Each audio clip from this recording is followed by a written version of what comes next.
Welcome to my channel. My name is Emmy from Emmy Evolving. If this is your first time joining me, thank you for finding me.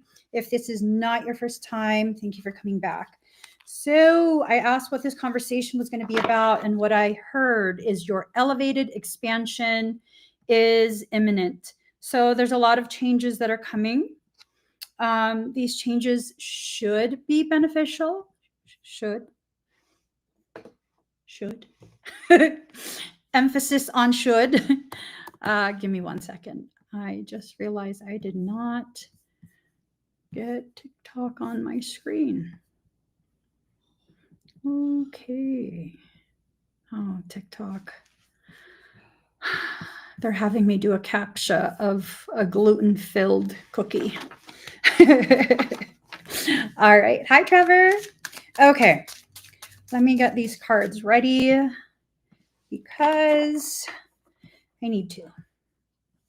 All right. So there's changes and all kind of good stuff coming.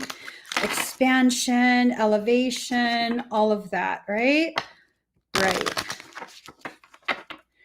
Okay. I feel nervous for some reason. I don't know what's going on. You guys okay? Everybody okay? Okay. Okay. Elevated expansion is imminent. So elevated expansion, to me, that's a good thing. I don't know how that could be a negative thing. And I guess we've just been having so many, I don't know, so many like, oh my God, bad things are coming, that I'm like, what does this mean? This makes me nervous. No, it's going to be fine. We're going to be fine. All of us will be fine. And we will get through this period in whatever way we need to, okay? Whatever way we need to. So whatever you work the most is what will grow. Whatever you work the most is what will grow. But here's the thing, and I'm relating your spiritual journey to working out because Genevieve mentioned HIRT. So here's the thing, and this is what I learned from my coach. You can force growth, but if you overdo it, it will actually delay the growth because it'll be too much. You won't be able to handle it. So you can pick maybe 1 or 2 things, body parts that you can just hammer and hammer and hammer, and it will absolutely force growth. It will force it. But if you do too much, you'll get burnt out, and it will take a very long time to recover from that. So you apply that to your spiritual journey. There's already elevated expansion that is going to happen for you. I keep telling people this, like, stop trying to rush. Stop trying to make something happen before it's ready to happen. See, when you do what I was instructed to do by my coach, it's a thing of understanding how much time is needed for that particular muscle to recover, right? So there's a recovery period. If you don't know how long you need to wait before you initiate the next thing, and you're not going based off of feel, there's a likelihood that you're going to create tightness. And once you create that tightness, you're now not functioning, moving in the way it's intended to move. This is going to predispose you to injury. You apply that concept to your spiritual journey. Are you pushing too hard? Are you not listening to the way you feel, the way your body feels, the way your energy feels, your emotions? I was talking with a very good friend, family really, just a little while ago. We were conversing, and I was, sharing how I've been napping so much for the past like 3 months. Just napping throughout the day, wherever I can find a little pocket in my schedule, just napping, and listening to my body. If I need to eat more, I will. Like, F the macros. Like, I need to get myself centered again. I have gone through so many different injuries because of my condition that I need to prioritize what my body needs when it needs it, whether it be high fat, high salt, high carbs, high protein. I'm letting my body decide. And just like I'm letting my soul decide, am I ready for that next step? I can feel fear. That's okay. It's okay to experience a sense of fear or discomfort because what you're about to experience is something that's very foreign to you. That's fine. That's actually normal. That means your system is working properly. This concept of, you have to be completely fearless, and fearless defined as complete and utter lack of any type of fear. That's crazy. That is so unnatural and just not normal. It's not. I mean, isn't that like a textbook definition of a sociopath? Not feeling any emotions? Like, come on now. So we have to stop trying to force ourselves to function in the way that other people outside of us tell us we should function. No. If you really want this elevated expansion to happen in your favor, which that's what it's designed to do. It's designed to happen in your favor. You need to listen to your soul. You need to listen to your body. You need to just listen. Stop trying to, let me drink some. Let me drink some of this because I think Michael's talking caca. I can't even open it. Okay, there. So what he said, let me drink first.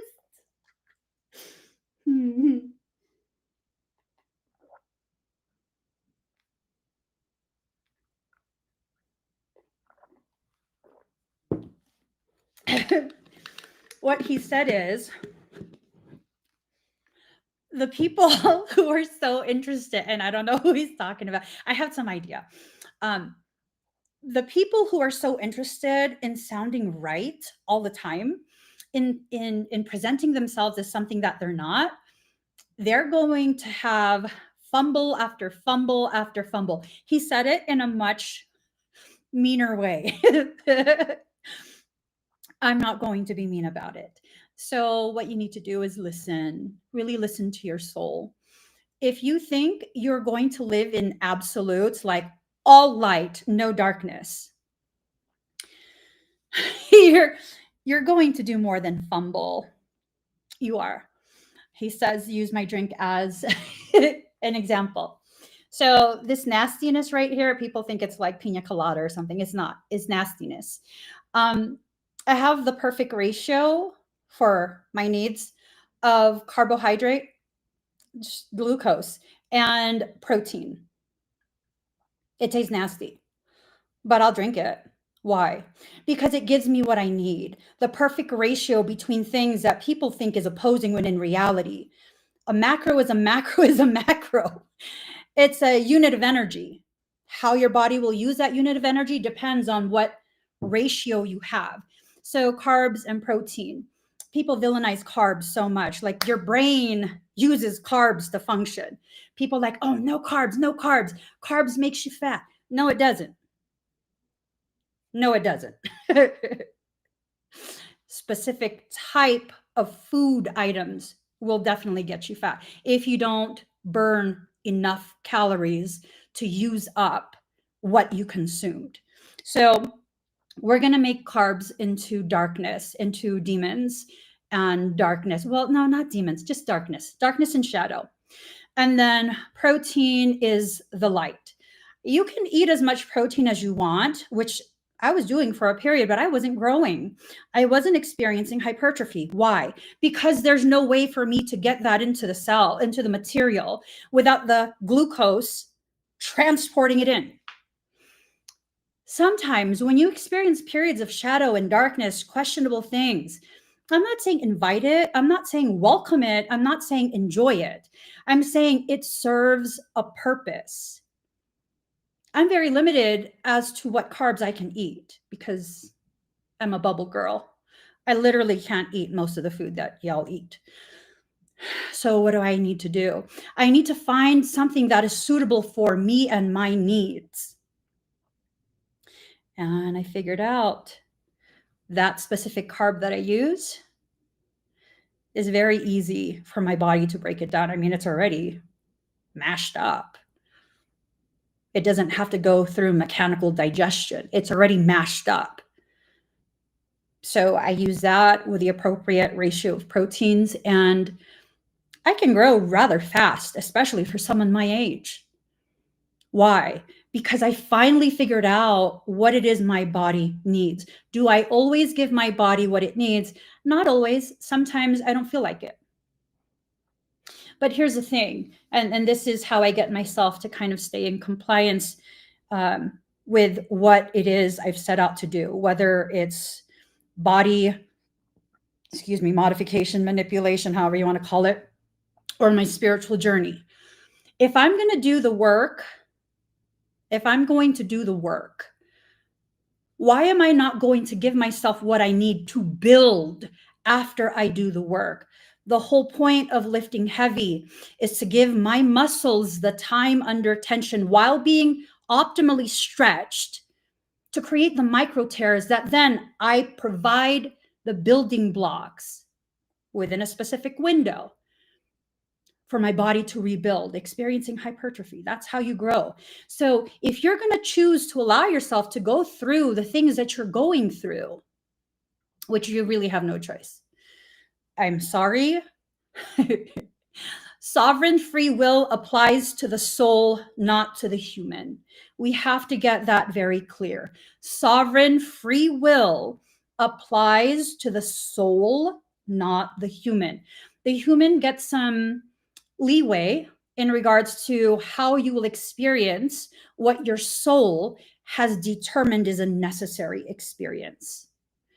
So with that, I'm either going to choose to give my body what it needs, to give my spiritual process what it needs, or I'm not. At which point that workout was useless. It was useless. Because I mean, now I have micro injury and I'm going to be sore as hell for like days for what? For what? I find when I give myself the things that I need right after I'm done with a process that's intended to initiate the process of growth, I don't feel sore, maybe tired, but you need to recuperate. You need to rest. So this process that we're in, it has multiple steps, multiple stages, and you need to be allowing yourself to get familiar with what you need to do. So rebirth. For many of us, we struggle so deeply with accepting who we are as a person, as a human, as a soul. We listen to so many other people's opinions as to who we are, how we are, what we should do, all of these different things, that we cease being ourselves and we start becoming a caricature of other people's expectations of us, whether it's unrealistic, unfair, not sustainable. It really is irrelevant, because people want from us what they want from us. And if, like me, for most of my life, not so much now, if you are a people pleaser, that does not work in your favor.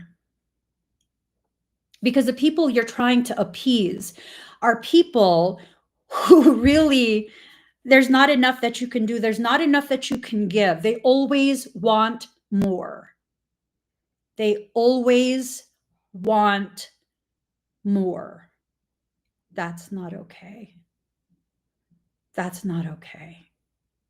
So you're going to need to shift the way you see this period and begin shifting your level of importance in your life. You need to be at least as important as the people in your life that you love, if not more, to yourself, of course.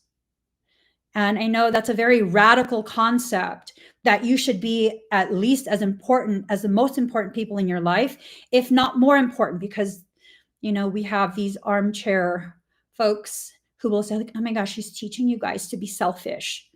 I'm teaching you to be full of yourself, your truth, your authentic purpose. That is what I'm teaching you. And when you learn how to return back to that natural state, You become formidable. You're no longer a follower. You're no longer someone that will eat up the empty words of people who are vomiting them out with no idea and no care as to how it is so detrimental to you in your journey. That's the reality of what's happening on social media. That is the reality of what is happening on social media. Why do you think it was allowed to spread? Why do you think it's become so popular? Why do you think, I would say, maybe 80% of the population, maybe even more than that, of the population is on social media?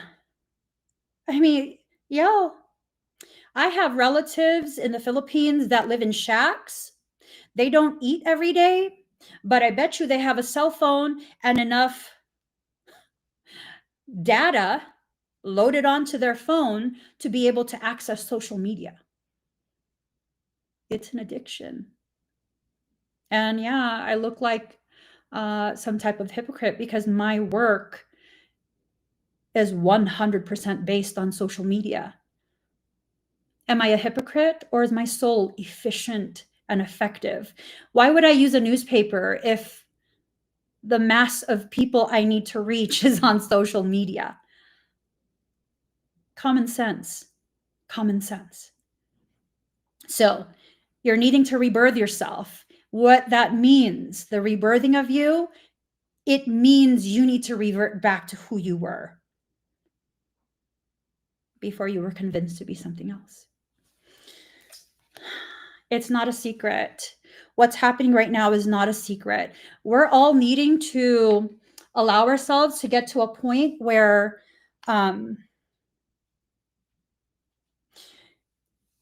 we realize that being fearless means you have less fear than you do courage. That's instruction from my soul. That's not a quote from someone else. That's literally instruction from my soul. Being fearless means having less fear, not being devoid of fear, having less fear than you have courage. Allowing yourself to get to a point where the intensity is being harnessed by you. You're not just being whipped around. I saw this video and it's so appropriate for an analogy. There was this video of someone's dog having fell into an inlet, I think it's called. I don't know. It's kind of like a river. A river. I don't know. I think it's called an inlet. His dog fell in, and then in the video, he jumps in after his dog, which, yeah. And they're both trying to swim upstream. And there's someone on the other side, I think it's the person who is taking the video. He's yelling instructions. That person can be your soul. You've jumped in. Your human consciousness has jumped in to save the puppy, which is your human identity. Your soul is telling you, don't fight the water. Don't fight the water. Swim with it. Float. Grab your dog and float. Float. There's a space down the stream, down the inlet, and it wasn't far, where you can climb up. Stop trying to climb up where you can't climb up. And this guy's not listening. And so the man who's yelling instructions, he's really genuinely trying to help. He's like, I know you can hear me. You need to listen to what I'm saying. You're wasting your energy. You need to listen to me. This is your soul talking to you. He's trying to climb up this really bro, you've wasted all your fuel. You have a finite amount of fuel in your muscles. Your muscles burn ATP. You have a finite amount. After a certain amount of exertion, you're tapped out. You're going to take maybe 15, 20, 30 minutes for your body to begin converting more fuel into something usable by your muscles. You don't have 20, 30 minutes. So he allows himself to drop back down into the water. He's like, forget the dog. He's trying to save himself now. He's panicked. He allows himself to float down just a couple feet, really. And there's an area where he can easily climb up. He climbs back up. He completely forgot about his dog. And the guy's like, you can't leave your dog. The dog can't swim indefinitely. Jump back in, grab your dog. The guy climbs up to this walking spot, and he's going to try and jump. And the guy's like, no, go back where you came, grab your dog. So he listens. He goes back, He swims towards his dog. He calls his dog. He swims towards his dog. He grabs his dog. And he starts to panic again. And the man's like, float, grab your dog and float. Then you can climb up. So he does. He climbs up. He's able to grab his dog, who's also super confused, don't know which way to go. He grabs his dog, and now they're both safely on that small ledge where the man was very easily able to climb up. Your soul is telling you what you need to do. Stop fighting the process. Fighting the process is like trying to swim upriver when the river has a very strong flow. You're burning your energy for nothing and you're making zero progress. You wonder why you're not progressing in your journey because you're listening to people who have no idea whether you're faced upstream or downstream. They're telling you to swim like a frog. They're telling you to do the backstroke. They're telling you this, they're telling you that. They have no idea which way you are facing. And it's not for them to know either. You need to listen to your soul. That man who was yelling direction from the other bank saved both their lives. How did he do that? Because from his vantage point, he could see what was happening. He could see in advance how it was going to end. All that man had to do was listen. When you're caught up in that moment and the emotions are going crazy, and if it's something, a circumstance where you feel like you're not going to survive, hell yeah, you will panic. That's a normal, natural human reaction response. But when someone who has advanced knowledge, who sees what's happening, gives you instruction, and that someone is your soul, listen. Don't fight your process. This expansion is massive. The elevation is beyond what you think you can handle.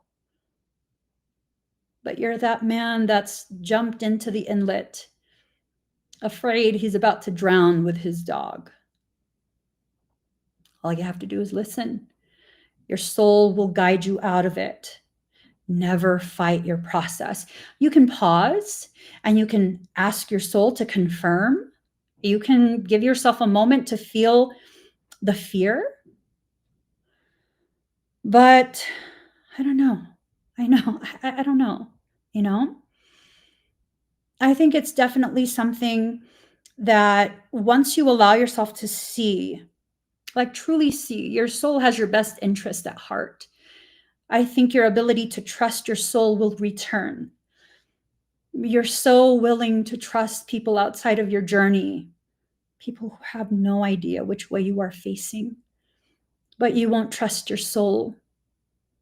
The one consciousness outside of creation, the one consciousness that knows exactly what the plan is, what direction and what will happen, is the one thing you won't listen to. That's crazy. That's crazy. I mean, I've done that for most of my life as well. So now your soul is trying to return you back to a space of balance. Notice how there's light and there's shadow, right? Notice how there's light and shadow. It's a balance. You need to find that center point, not all one or all the other. Sometimes it's hard because you feel like you let down people. Oh, that one triggered me. It triggered me because I have existed in that space for a long time. I'm exiting out of it already, but it triggers me back to a space that I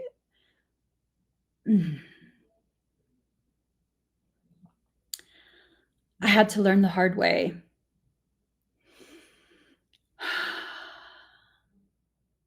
It's harder and much worse to betray yourself and let yourself down than it is to deal with how you disappointed someone who had an unrealistic, unfair, misaligned expectation from you. Don't be sorry. It's my process that I have to deal with. You did nothing. You did nothing wrong. You did do something, but nothing wrong. You help me to realize how that is still something I need to work on. Because when you feel it intensely, that means there are still remnants there that need to be addressed. And I'll address it in due time. I'll address it. So balance is trying to be returned back to you, homecoming.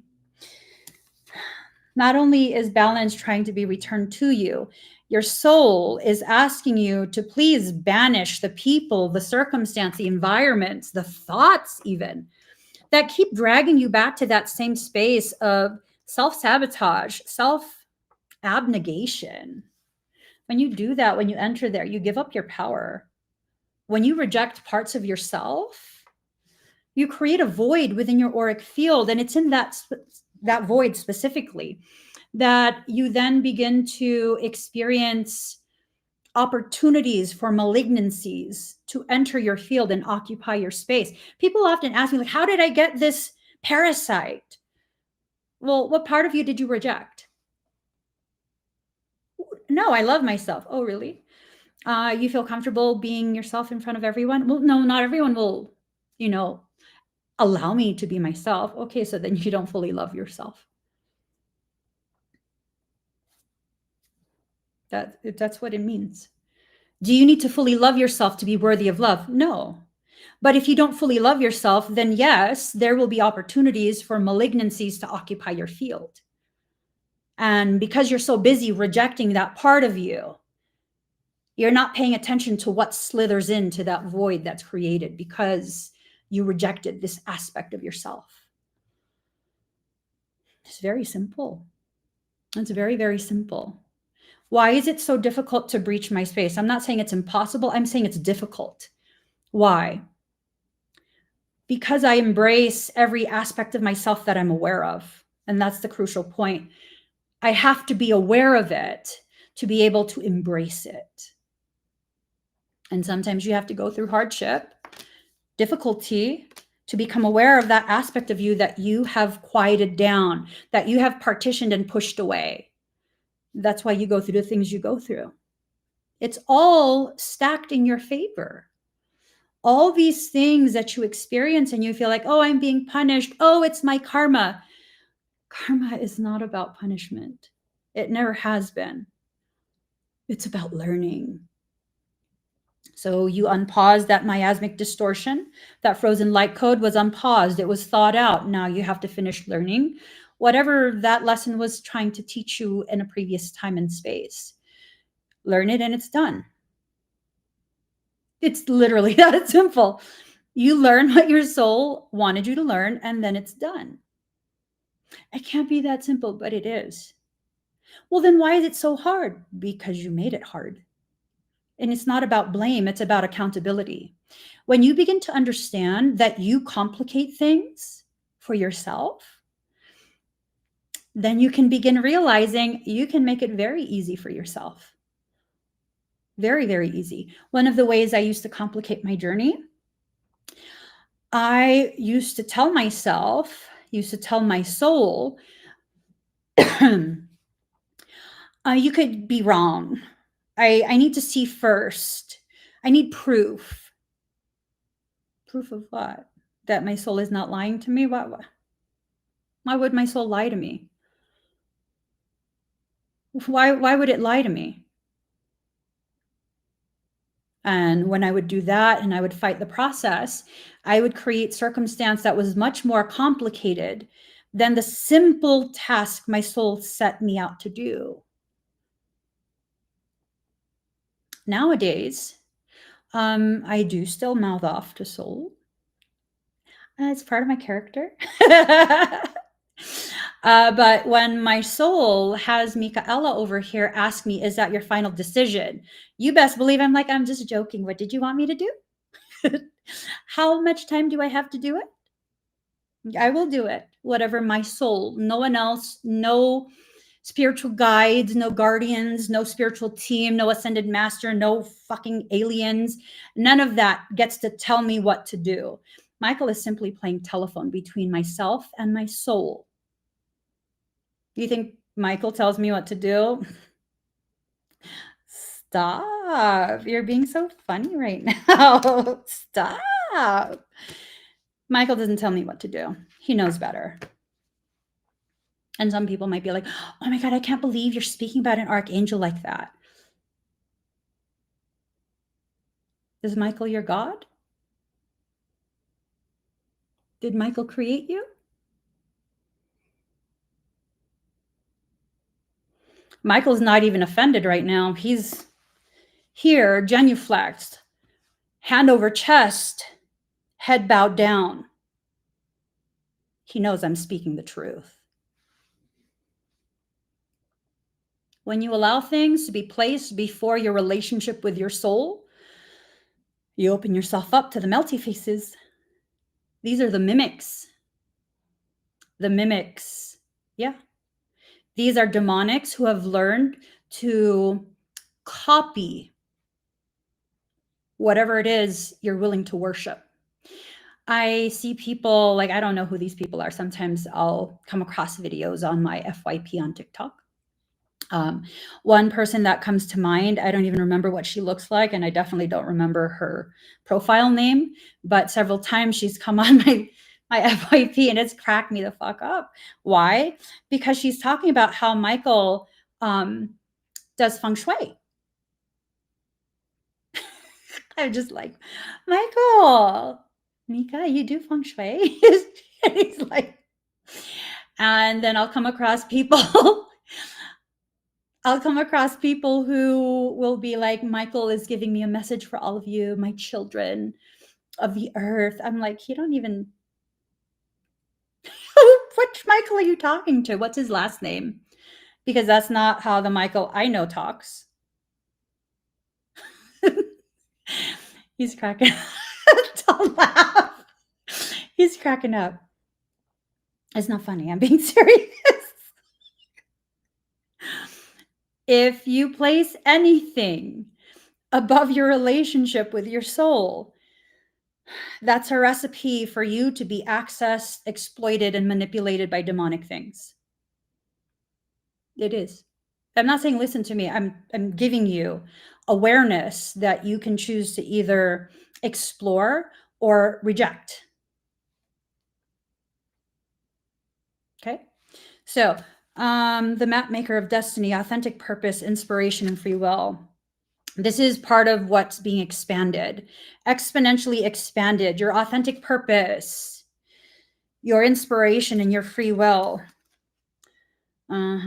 Circuitous route, perception. So something's trying to get you upside down in your perception. Perception and perspective are two different things. Perception and perspective are two different things. Perception is you using filters that are often created through traumatic experiences. You filter what you're seeing and experiencing through that, and then you begin to assume things. Perspective is you being placed somewhere on that mountain, and depending on the elevation that you're placed at, that's what's going to determine how far down the valley you can see. They're two different things. So people often use their perspective. An example of this, okay, I got a good one. So as part of my history, I'm very drawn to the most demonic people ever. It's so annoying. I am, because I want to see the goodness in people. And usually the most demonic ones are the ones that give me the storyline of like, oh, poor me, or their energy communicates that. I'm like, oh my God, poor you. I'm going to love you into wholeness. I'm going to love you so much that you're going to be empowered. And I just want to love you and heal you and fix you and save you. And then you know what happens? I give those people full access to me, unrestricted full access. And I give and I give and I give. And at no point am I a victim, because I'm initiating and sustaining this connection. So I do that. And then they get very comfortable with me, because at first they're not comfortable. At first they're like, oh, this is weird, right? And then they get comfortable eventually. And then when they're comfortable, they're like, what you have is mine. If I destroy you, then I could just take all of it. No, you can't. You can't. You can't. I'm just sharing with you. Oh my God, I'm sorry I misled you in that way. I realize I take accountability. I misled them into thinking they could take from me my spiritual birthright. You can't, baby boo. I can't even give it away. I can share, but I can't give it away. And so, what's happened as part of that history? For a long time, it was a thing of, if I'm drawn to you, you must be wicked. You must be evil. No. And now I'm just like, well, I'm drawn to you. Am I drawn to you for the same reasons as I was drawn to people before? Maybe, I don't know. Let me take some time to assess why I'm drawn to you. I know I can't save you. I know I can't force you back into a space of wholeness by loving you like I birthed you. So let me just take a step back and assess myself. Because it doesn't matter if someone is demonic or wicked. What matters is what you do and allow them to do. That's where your power is. It doesn't matter what someone else's intentions are. It just doesn't. They can have the most wicked intention. But guess what? If I'm not there for you to access, you can intend all you want, but you won't access me. You can intend all you want. You know, for those of you who are unfamiliar with me, as part of my more recent history, there was an individual, adult individual, who decided their intention was to abduct and imprison me for long term, and it's all documented. And they said that they wanted to torture me, and I was just like, no. First, you won't have access to me ever. Secondly, your behavior is now going to be corrected because I'm going to take the appropriate legal measures to stop your nonsense.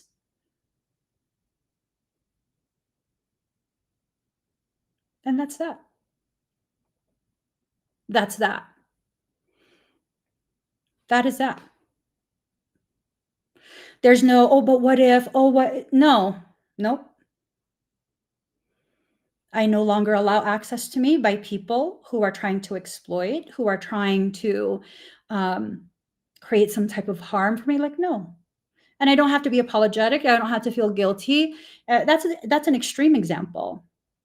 I've come across people who want to be in my proximity because in their head, being publicly associated with me is going to give them some type of clout. Like, I'm a stay-at-home mom. What kind of clout do you think I have? I don't have influence like that. I don't have clout like that. I don't have that type of power. I kind of just stay in my own lane. I don't know what you think you're going to get from me, but you're not going to be around me. Once I sense that, you're not going to be around me. Why? Because I've already gone through cycles of that. I have. I don't want to go through it again. Not because I'm afraid, but because I'm efficient. Why take the same class that you've already passed? Why repeat it over and over and over? You take the next class and the next class and the next class. And that's how you go. So, ideas preserved, non-action entitlement.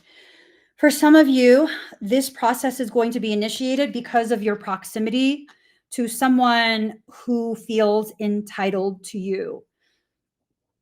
Part of the way they're going to exploit your character is by accusing you of being heartless.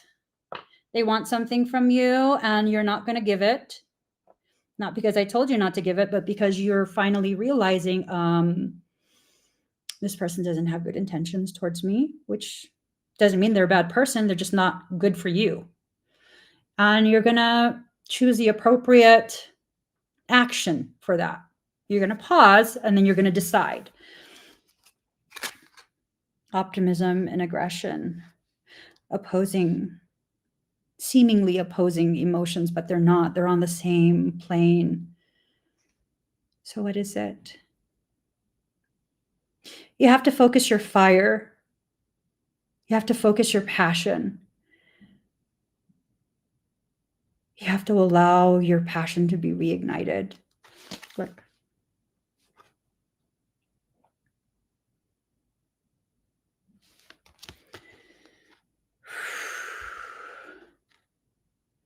So your heart is on display.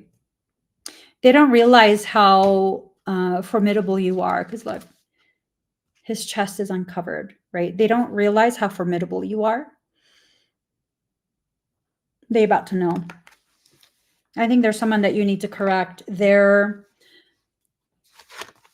perception of you is you're someone that's easily manipulated. The ringmaster of scrutiny, discernment, clear vision, and details. Yeah, you need to pay attention to what's happening. The reason you need to pay attention to what's happening is because there's a lot of parasitic activity. It keeps ramping up and ramping up and ramping up. This is our new norm. It's not going to go back. It's just going to keep increasing until everyone is agitated to the point that we no longer sit back and allow. We will resist. We will rebel. We will not comply. That type of action is what's necessary. It's not about necessarily about rioting in the streets and protests and things like that. Silent non-compliance is so powerful. They don't know how to fight that. They don't know how to fight that. You go to areas where they're protesting things. The wickedness in this world likes those type of circumstance because those people think they're creating a change. They're making their voice and stance known, which they are. But here's the thing. When you do that, when you're present in that way, involved in that way, they now can allow for agent provocateurs. These are like the organic portals, the demonic folks, to come in, create enough of a fuss that now they can become reactive to everyone that's present. There's other ways. There's other ways to communicate how you feel about something. So I think on a collective level, for many of us, what's happening is we're being invited to harness our power in a way that cannot be negated.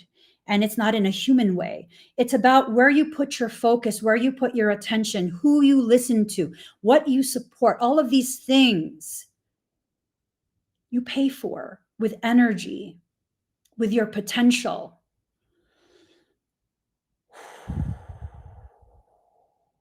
I think for some of us, we have forgotten the lineage that we come from. The desert prince, survival, false promises. Look at the lioness behind him.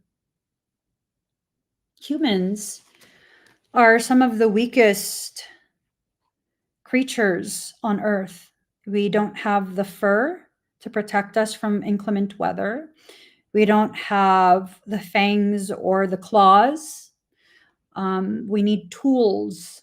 We need shelter. We need fire. We need all of these things. So those who are trying to kind of harness your power and try and dominate you with some assumption they have authority over you, they're banking on you forgetting how powerful you actually are by simply deciding something. One time, and I've shared this before, someone came on my live stream failing to realize that I'm actually an ordained pastor. I'm a senior pastor for a church. And I'm Catholic, have all my sacraments, baptized and confirmed. I damn well believe in Jesus. And they're trying to dictate how I'm supposed to believe. And they were adamant. You know, all I had to say to quiet them down? I don't agree with you, and you can't force me to. What now? They didn't know what to say. It wasn't an argument. It was a declaration that I don't agree with you. You will never convince me to agree with you. So then where do we go from here? What now? What will you do? Nothing. They can't do anything to force you to give your power away. That's a choice only you can make. So now you have to begin realizing, why is your power being intentionally drained? Because it's being intentionally drained. You might not see it. You might not realize it yet, but it's being intentionally drained. Because if you have your full power at its full level of charge, you'll be able to bring things into form.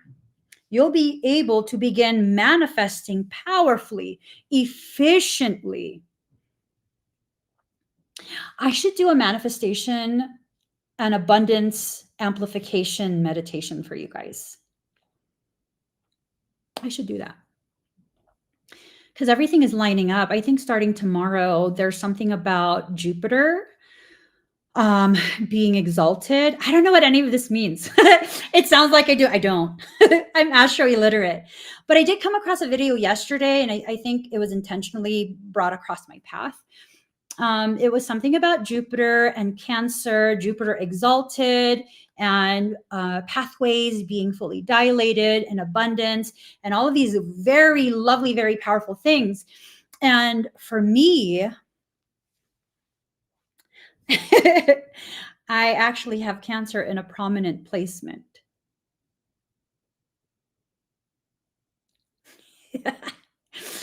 And based on its placement and the house that it's in, my limited understanding, I do believe my soul is letting me know that very soon I will be exponentially expanded, my reach exponentially expanded, so that I can begin truly, truly living more deeply in my purpose.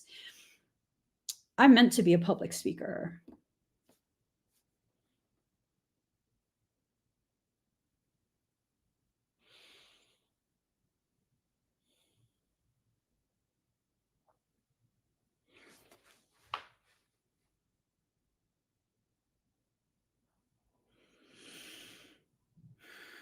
I am.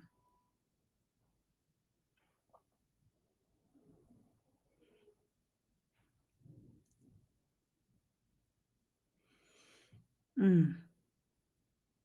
Mm. As much as I've been doing, I'm designed by God to do so much more.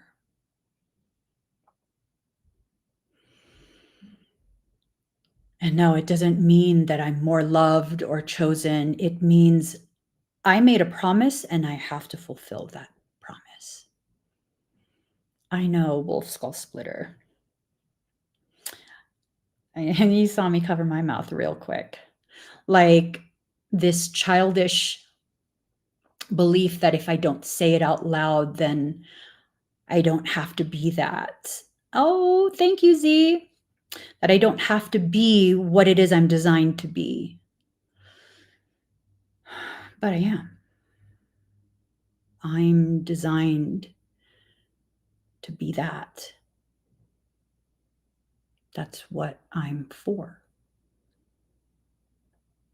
So is it a thing of me trying to say I'm elevated, exalted among all others, that I'm so special?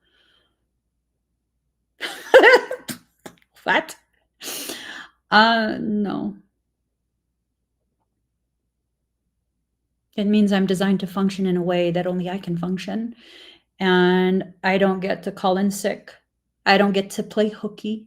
I don't get to pretend that I don't have an awareness of what that is. If you're medically inclined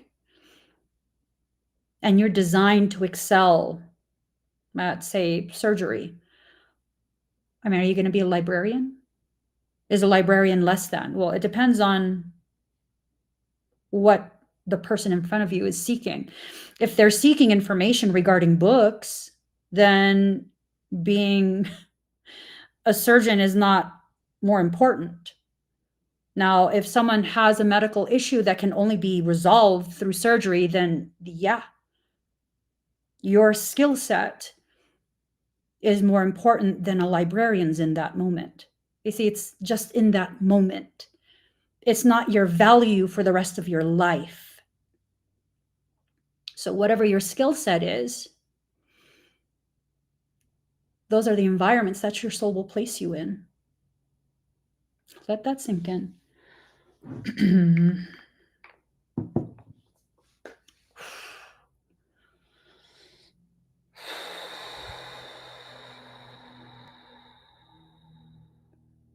Damn. Things just made sense.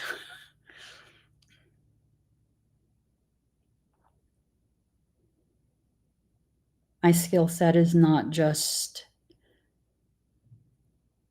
public speaking. Part of my skill set is actual war.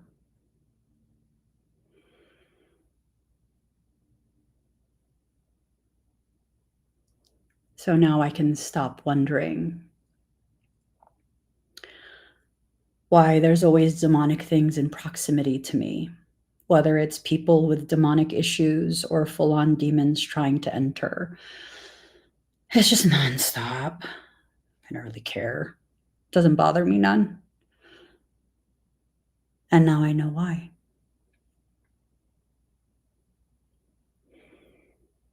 It's not because there's something fundamentally wrong with me.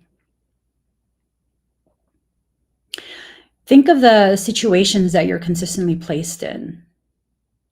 Not just because you have poor decision-making skills, you have poor life choice selection. Because some of us, that's why we're in those circumstances, right? Demonics love my energy. Absolutely. Absolutely. They drool over my energy. That's not a compliment. It's not. They do love my energy. But here's the thing, I realize for a lot of the demonic people that I've had to encounter and neutralize, it has a lot to do with them being so out of control that only someone like me could serve them the appropriate reaction or response to kind of shake them back to a space of center where they can begin realizing, whoa, I guess I can't keep doing that. No, it doesn't make me feel badass. It's kind of just like, can't you just behave? Don't you just know how to be a good person? Can't you just be a good person? That's not something I like. But here's the thing, this next card, what you want wants you. If I want to know how strong I am, if I want to know what I'm actually truly capable of, my true capability and capacity, I'm going to have to be, as my sibling says, street tested, block certified. Block tested, street certified. Dyslexia. Yeah, he used to say that. I'm like, why are you doing that? Because I'm block tested, street certified. I was like, but it's true.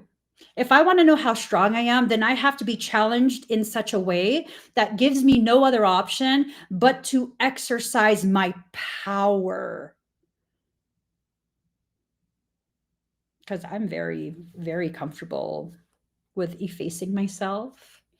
I'm very comfortable with that. I'm very comfortable shrinking myself, let everyone else, don't pay attention to me, don't look at me, don't recognize what I have to offer you. It's perfectly fine with me. I seriously mean that. I like my anonymity. I like that not a lot of people know about me. I like that. I prefer that. But is that really going to help you? Because I know quite a few of you have that same mindset. Like, who am I really? A big fucking deal. I'm just me. Exactly. How could I be a big deal? You got to ask your soul to show you that. How do you know I'm a big deal? Because I said so. You're a big fucking deal. Whether you accept it or not is irrelevant. It's irrelevant. See, your life will show you through moments of adversity what a big fucking deal you actually are. How big of a deal do I have to be for people who I don't know exist, and they're approaching like 500,000 followers, to see me as a threat and go out of their way to try and destroy me, my work, and my platform. How big of a fucking deal do I have to be? I don't know. I don't think I'm a big deal. It's like, why are you even wasting your time on me? That in order for this big shot who's featured on, Gaia, like, in order for them to be able to boost sales for their classes, they have to compare themselves to me. You even know what I teach? I'm laughing because Michael's, what are you laughing about? Because they don't even know what I teach. You're comparing yourself to me. You're teaching about chakras, babe. So, part of what I teach, hold on. Let me just share a little something. Hold on. Here. So, I'm considering, as part of what I'm going to teach in my next program, I don't want to give away too much. Thereto, deep brain stimulation, stellate ganglion blocks.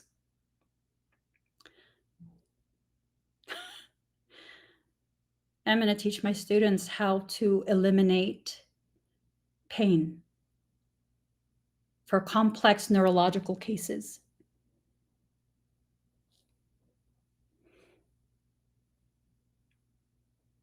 Do you even know what any of that means? Yet you want to compare your program on the 7 chakras? There are 7 primary chakras. And now more than 8 morphogenetic.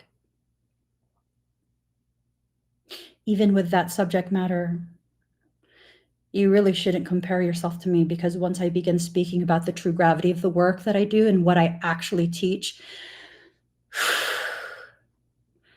if your viewership sees that post and they get curious and start looking into my work, you're going to look very stupid.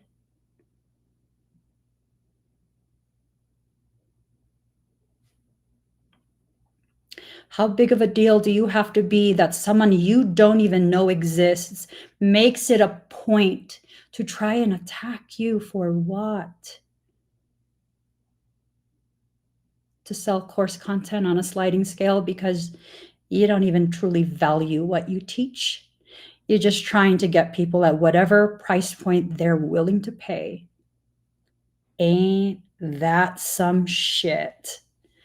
Whenever I see someone do a sliding scale, that's what I see. You don't believe in the value you have affixed to your program. You don't think people will pay that. So you'll get them at whatever point they're willing to pay. It don't matter. How big of a deal do you have to be for someone you don't know to see you as the benchmark, to see you as something they're trying to eventually be one day, and you're not even trying yet? I'm not just talking about myself. Here's the reality. You're drawn to me.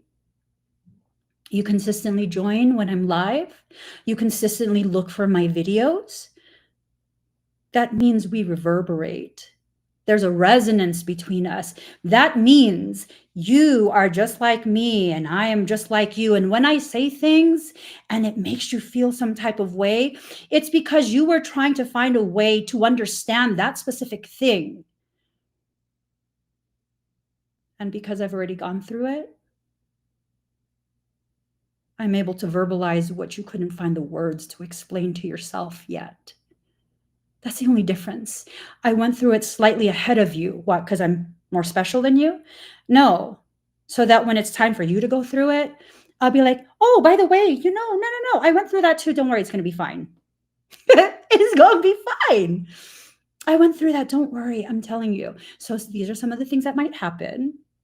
All you got to do is this, and this. You'll be perfectly fine. You'll get through it. It's just to learn something specific. That's it. That's the only reason I go through it before you guys.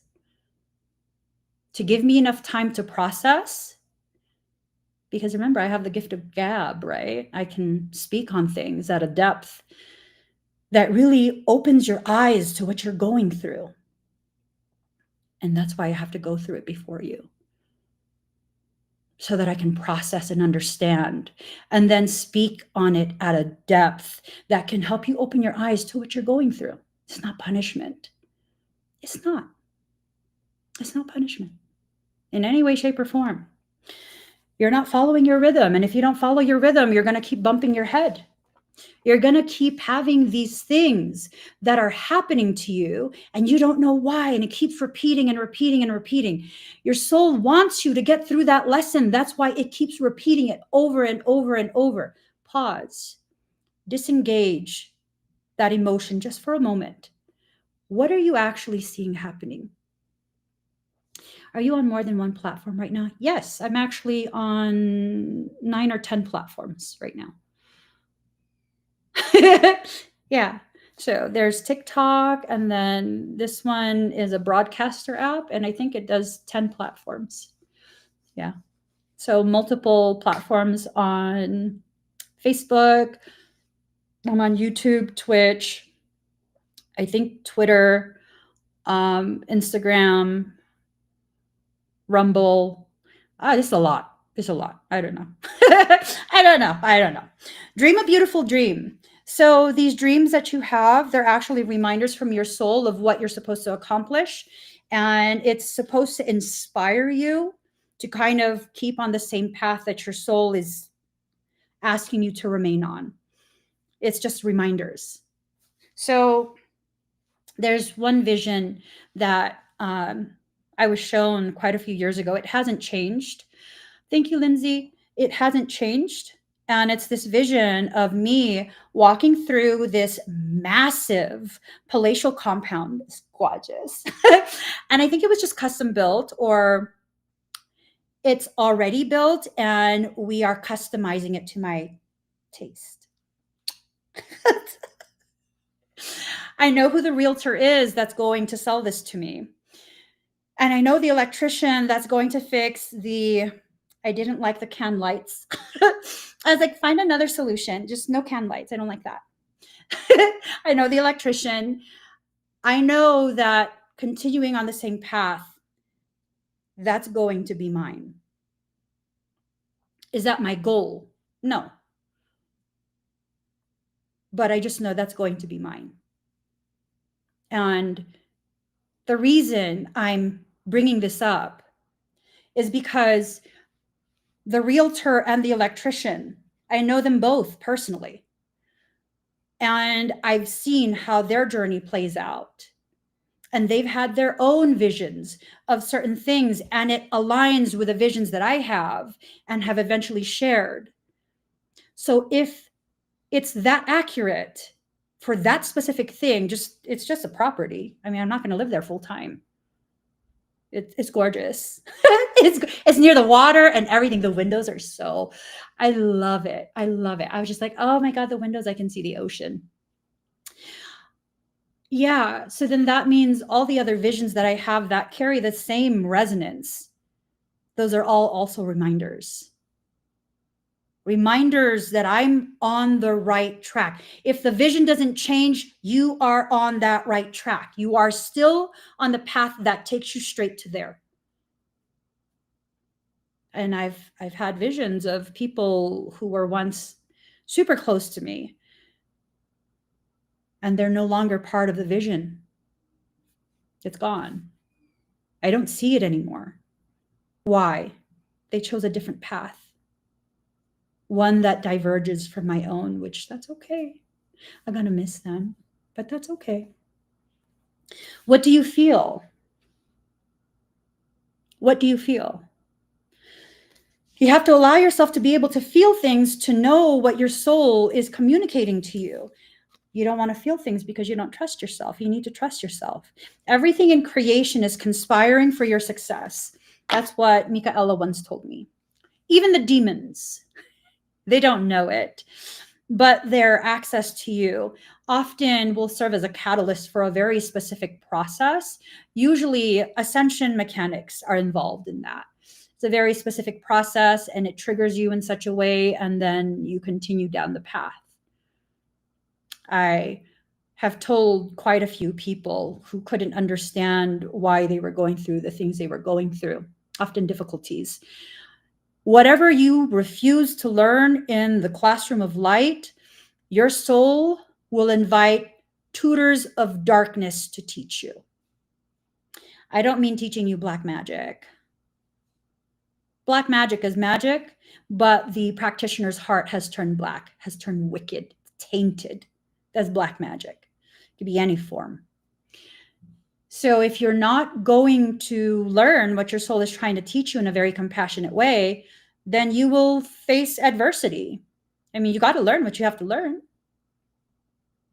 You have to learn what you have to learn. So it's like the mama bird showing you, okay, when we jump out of the nest, we put our wings out, we glide, and when we move our wings, we fly.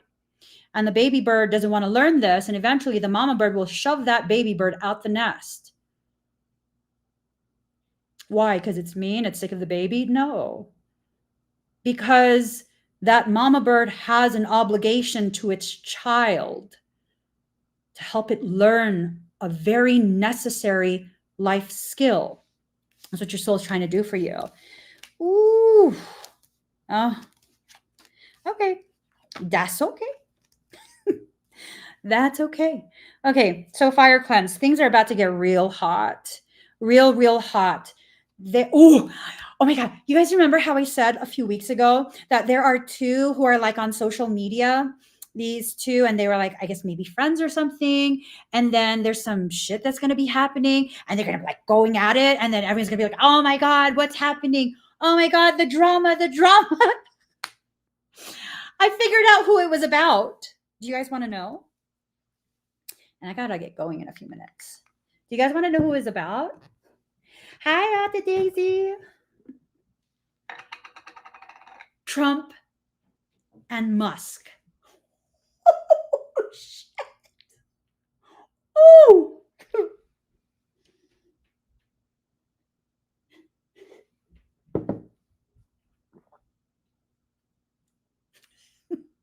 Trump and Musk. And I was just like, I don't want no part of that. I'm not going to get involved, and people are going to be talking.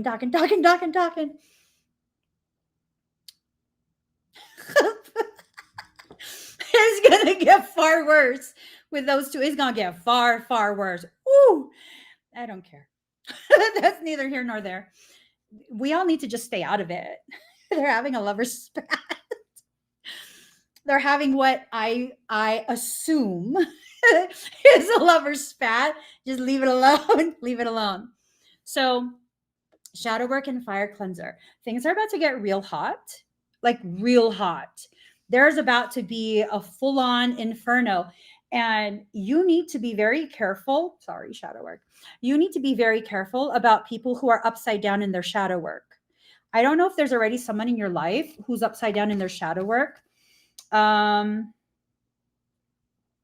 There's a lot of things that are being promoted on social media that are really taking people out of their space of integrity and sovereignty. Like the whole thing of cutting off your parents. There are some people, yes, that's the healthiest thing for you to do so that you can have space to kind of begin rebalancing yourself and start the process of gaining clarity. But now so many people are jumping onto that bandwagon, and it's like this thing of, for some of these people, a lot of these people, their parents didn't even do anything outside of what, like disagree with you because they're your parent and they need to be able to voice their disagreement in a healthy way, The other night, I had said something to one of my children. I said, it's not a game. You need to get in control of what's happening with certain things because, it's not a game. You need to rebalance that. And I didn't mean like they're messing around. It's like I'm trying to be a reminder of what I think they're not realizing. And then my child says, "Do you think I don't have common sense?" It's like, no, it's not a matter of you not having common sense. It's a matter of me needing to be a responsible parent and repeating things that you might not want to hear. But I need to make sure, as a responsible parent, that you are aware of certain patterns that I'm seeing being reestablished. That's what it's about. And so now we have people who are, gonna disown, and that's a form of avoidance. That's a form of avoidance. And you will seek your parent in other people. And as you do that, you will find the most toxic version of them possible. People who are not your parent, but there's something about them that reminds you. These people are often really, really just, piece of work. And they will exploit that void that you're trying to fill because really you love your parent. You love your parent and you're just upset about something and you haven't yet reached a level of maturity where you can understand. You got the parent you chose because of how they are and who they are and the implication of that on your journey. You chose them. I don't have a relationship with my dad, but I know I chose him. He's done everything he's needed to do, including ugly, ugly things. Why is that okay? Well, first off, it's not okay. But I understand the value of what I've experienced as a child that helped to shape me. I'm not a byproduct of his maltreatment. I exist as rebellion to it. He's very controlling and tried to tell me how to live and how to exist, how to see myself. Show me a single person in this world that can force me to see myself in a way I don't choose. Thanks, Dad. Send me a person that you think can dominate me. No fucking way. I'd rather die. Literally. Thanks, Dad. Thank you. Now I see why I chose you. Right? There's a lot of things that are stacked to try and interfere with your spiritual journey, with your developing understanding of yourself, your circumstance, and the people who are involved in that circumstance. You choose a spouse that way too. Yes, I agree. I agree. I know.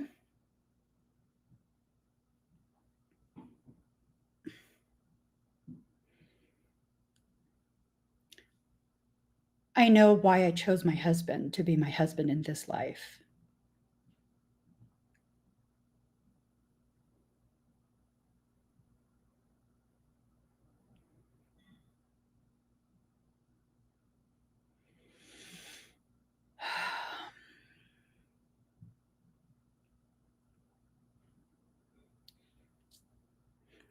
Because he's the only person who has the courage and strength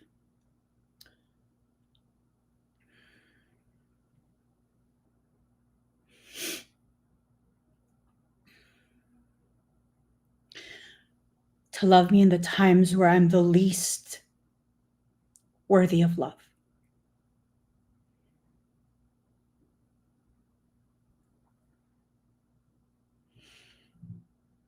He is the only one that has the gravity to serve as my anchor into this life.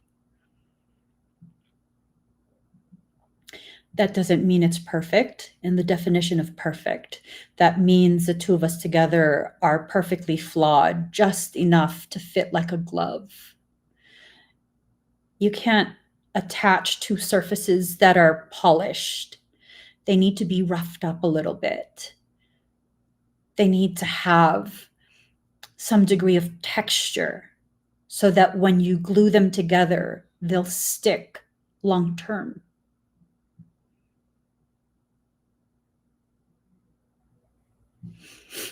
And I have zero hesitation sharing. Everything I've been able to accomplish is because he loves me at such a depth that I can suspend my fear in failure and instead place all my trust in his belief that I can do it. Y'all can pick whatever bear you want. All I know is I chose him and I will always choose him. I'm not looking for perfection. Now, I'm not even looking for a twin flame. All I know is I found what I deserve. There is no one who can love me in the way that he does. And y'all can say whatever you want. This is what I know to be true for me. And that love is at such a depth that I have zero interest in ever investing in another person the way I have with him for the duration of this life. He knows that. He's not obligated to stay with me. He knows that as well. That should he ever wake up and choose to be on a different path with a different person, all you have to do is tell me. You will not be taken off bank accounts. You will not be kicked out. Just tell me. Because always your happiness is my priority. Expansion on an elevated level requires you to be able to have the courage to experience a depth of vulnerability. Because if I didn't allow myself to be vulnerable with him, I have a Capricorn moon and a Capricorn Venus. I can shut off feelings very easily. I had a boyfriend who I broke up with because I just really did not like the way he ate the chicken wings. I was just like, oh no. Oh, absolutely not. Absolutely not.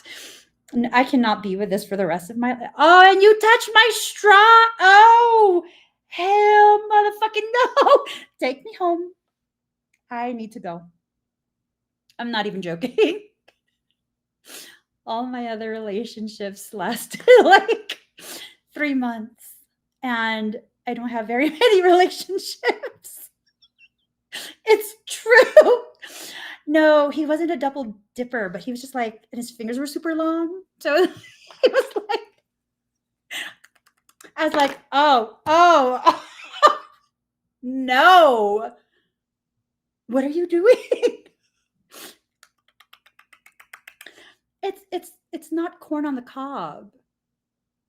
I'm still offended to this day. What the fuck?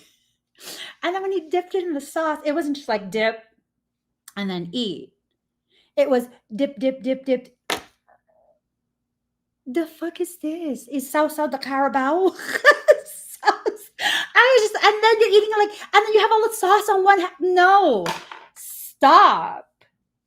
I can't. I gotta go. Ooh, what if he was a hoarder and had a strong pungent smell? Would you choose him? Anyone? My husband is a hoarder. And no, he doesn't smell. He's a fucking hoarder. He loves his collectibles. Leave him be. Let him have his fun. I gotta go, guys. Please give this video a thumbs up. If you haven't already subscribed, please do subscribe. Turn on that notification bell. Join me when I'm live.